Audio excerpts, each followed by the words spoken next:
Hello, my name is Blake Bettner, Managing Editor of Worn and Wound. Today we are talking about the TAG Heuer Aquaracer Solargraph. This is the newest release Solargraph from this year that is a 40mm titanium design that gets a uniform bead blasted finish. It's very matte in appearance. I would call it a perfect distillation of the Aquaracer in total. Now there's a lot of things about this watch that I really enjoy. A few things that I'm not quite fond of, but overall I think this is a huge step in the right direction for TAG Heuer and the Aquaracer collection in particular. So this isn't the first time we've seen the Solargraph. Of course, we saw one released last year with a pretty trick carbon bezel that had some lume mixed into the material there with a marbling effect. This is a bit simpler than that. This is a pretty straightforward take. Again, a distillation of the Aquatimer is what I would refer to it as. It's 10mm thick and 46.5 from lug to lug, and again, 40mm in diameter. Those dimensions, paired with the 82-gram weight of the whole watch, make for a rather beautiful wear on the wrist. So it achieves that relative thin case thanks to a solar-powered quartz movement.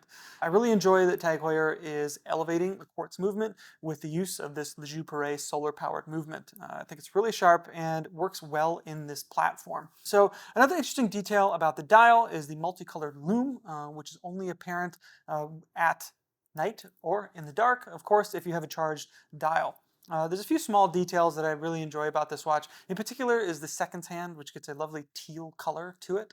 It's unique and it's a small detail that makes a big difference. Now the dial also features a lovely detail with a horizontal teak pattern, but it's also kind of set into a few different layers that incorporate the chapter ring and the applied numerals. It also gets rather straightforward baton-style hands, which I certainly appreciate in this design. There's no real overwhelming detail to what I would call the focal point here. It's really a uniform beauty to this tool watch. So the design of the case and bracelet is very familiar to the Aquaracer range. I would call it blocky and angular at the same time, but the uniform finish I think is what helps a lot here if you've been somewhat averse to Aquaracers in the past.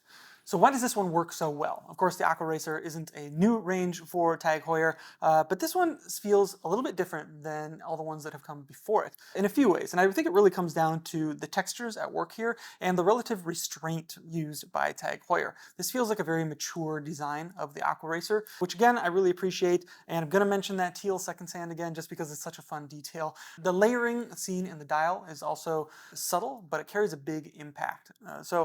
All that coupled with the incredible wearability of this watch really make this a compelling. Now, there are a few details about this watch that don't quite resonate with me. First of all, the Aquaracer labeling above the TAG Heuer at 12 o'clock. It's a small thing, but I feel like it crowds the top of the dial with the already rather large TAG Heuer logo. I don't think it needs to be there.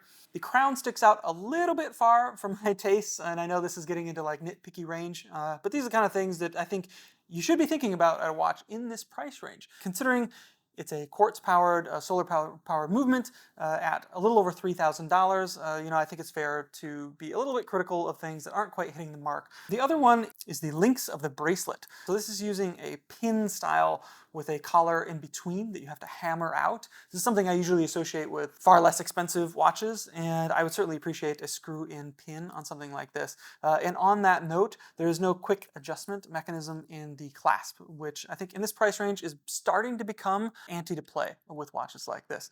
I think these small changes would really elevate this watch into near must-have territory for tool watch aficionados and enthusiasts.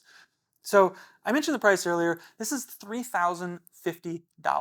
That's certainly no small sum, especially when you consider the solar-powered quartz movement. Is it worth it? Well, I think that largely will depend on your feelings on quartz movements. I certainly want to be on the supportive end of brands elevating quartz movements with things like these solar-powered movements in watches that they're taking seriously. This isn't meant to be an entry-level, low-end watch. There's a lot to enjoy about this watch, and you can tell they've really gotten a lot of the details right with this watch, including the movement. I certainly enjoy it, and I would like to see more brands make use of movements like this in some of their higher-end watches. So, on the other hand, there's a lot of great watches that you can get for the $3,000 range, so, I can see it not being for everybody.